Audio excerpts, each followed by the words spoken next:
An Air France flight from Paris to Detroit had to divert to Montreal last night due to American restrictions linked to the Ebola outbreak in Africa. U.S. Customs and Border Protection told CBS News the airline boarded a passenger from the Democratic Republic of Congo, quote, in error. Congolese nationals and those who've recently traveled to the country are forbidden from entering the U.S. at this time. New U.S. restrictions say anyone traveling from countries at the center of the Ebola outbreak will be required to fly into a specific airport. A Department of Homeland Security memo shows the commercial flights carrying those travelers will be sent to Washington Dulles International Airport in Virginia. The Homeland Security Secretary says the U.S. government is focusing resources to, quote, implement enhanced public health measures at that airport. Infectious disease specialist Dr. Emily Landon says enhanced screenings in one place is intentional. It makes much more sense to just have those returning travelers come back through one port of entry so that we can do the screening and get them plugged into the public health system. The Chicago Department of Public Health says there is no enhanced Ebola screening at O'Hare right now, but the department says it will be notified if Chicago residents are returning from outbreak-affected regions and will then monitor them for illness. Here now with more on all of this is CBS travel editor Peter Greenberg. Peter, thanks for being here this morning. And good morning to you. Good morning. At last check, as I just mentioned, O'Hare not screening travelers for Ebola, but if that Air France flight is any proof, Ebola concerns could, of course, lead to a lot of confusion for passengers and governments trying to control the spread. So if I'm traveling internationally soon, what should I be prepared for? Well, as you just said in your report, using that one port of entry to do the screening is a very good idea. It isolates the situation and allows people to do the proper inspection. But that's a short-term gap issue.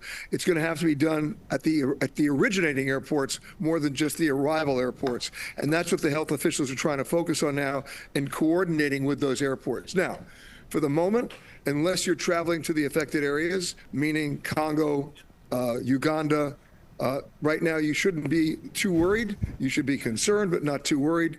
Right now, they've been able to limit that exposure just because of that one port of entry inspection, and that's a very good idea. I know that you've been all over the continent of Africa, especially the region experiencing the worst of the outbreak right now. You know, when you reflect on the people you've spent time with and the work you've done there, like last year's Hidden Uganda documentary, what's going through your head with all of this? Could this jeopardize a lot of the hard work that's been done to increase tourism in the region as well? Well, you know, the worst four-letter word that starts with F when it comes to travel is fear. And that's what's happening right now. And we're seeing it, you know, just what happened with the hantavirus on the cruise ship recently in the South Atlantic. But the real important thing is public information, getting that information to the right people at the right time, making sure you give them the information that allows them to put things in proper perspective. I would not have any problem whatsoever now going back to Uganda. I wouldn't. You just do the various preparations that you would do for any trip, in terms of public hygiene, in terms of personal sanitation, and in terms of getting checked. We learned that lesson during COVID. We learned that lesson too late during COVID because by the time we realized we had a problem back in March of 2020, the problem had spread basically because of travel. Right now, I think they're doing the right thing in terms of that one point of entry inspection. Speaking of travel, millions of Americans are expected to hit the roads or the airway this weekend, while others around the world will start making their way here, potentially for the World Cup. So if I'm hitting the road or catching a flight, not Ebola concerned, what should I expect, especially with these gas prices? For instance, are airlines canceling some flights right now?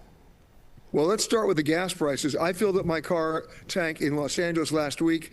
The tab came to $132. Why? Wow. Gas in Los Angeles is $7 a gallon right now. Yeah. But it didn't stop me from driving. We're addicted to our cars in this country.